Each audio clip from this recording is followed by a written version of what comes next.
रायजोफोर जोंहा बाबाया बेमार जादों गुबु जाबाय जोंहा बाबानो फैसा बुरजा नांगौ जादों बेमारखौ नायनो बेनिखायनो आंखौ सहाय खालाम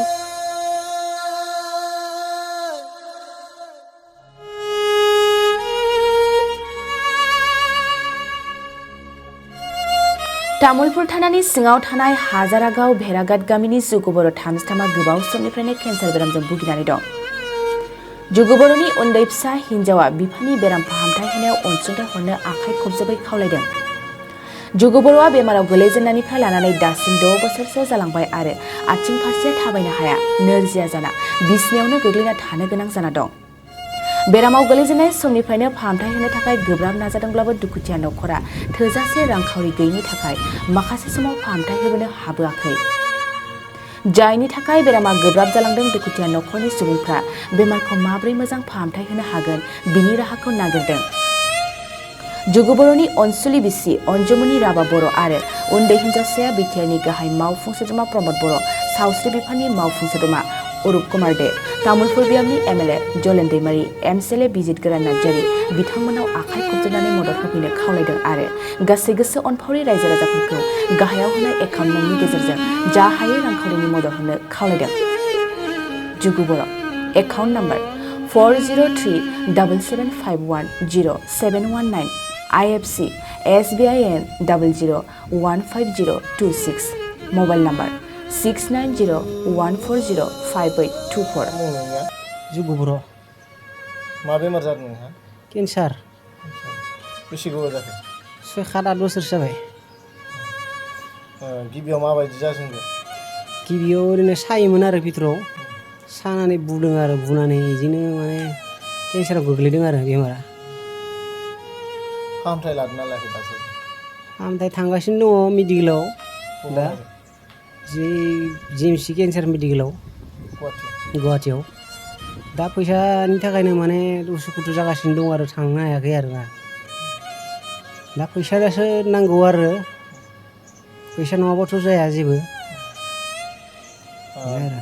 बिटिसिनि चिफ प्रमद बर' बा बिटिसिनि एमएलए बिथांमोनखौ मा खावलायनो?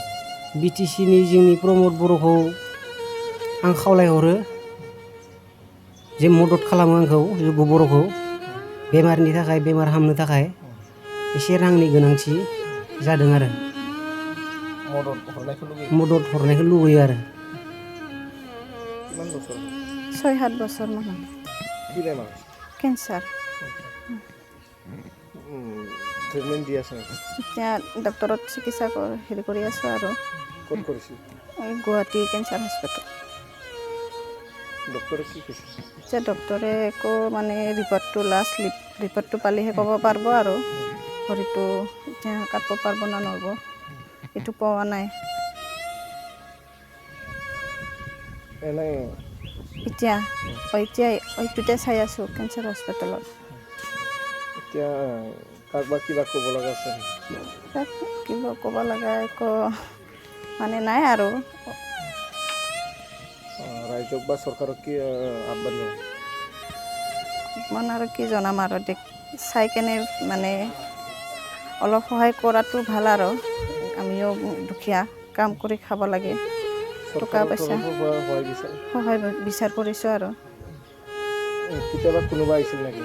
কোনোবা মানে আহিছিল আগতে ফোনিৰ লগত আৰু চেয়াৰমেন কোনোবা আহিছিল আৰু কিবা হৈ দিছিল একো হয় মানে দিয়া নাই। প্ৰথমতে আহাতে দিনা আনিছিল আৰু আপেল অলপ বিস্কুট অলপ চাহ নিমখ এনেকৈ কিবা কিবি লৈ আনিছিল আৰু বেমাৰ চাবৰ কাৰণে পইচা পাতি দিয়া নাই বেমাৰ চাবৰ কাৰণে। এমএলএ বা এমচিএৰ ওচৰত কেতিয়াবা গৈছিলে নেকি?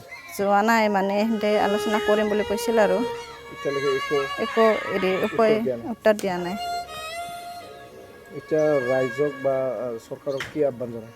সহায় বিচাৰ কৰিছোঁ আৰু কোনোবাই অলপ চলপ কিবা দিয়ে যদি আৰু 1-2 টকা বেমাৰ চাবৰ কাৰণে এতিয়াতো বহুতখিনি পেলালোঁ পইচা কষ্ট কৰি কেনে।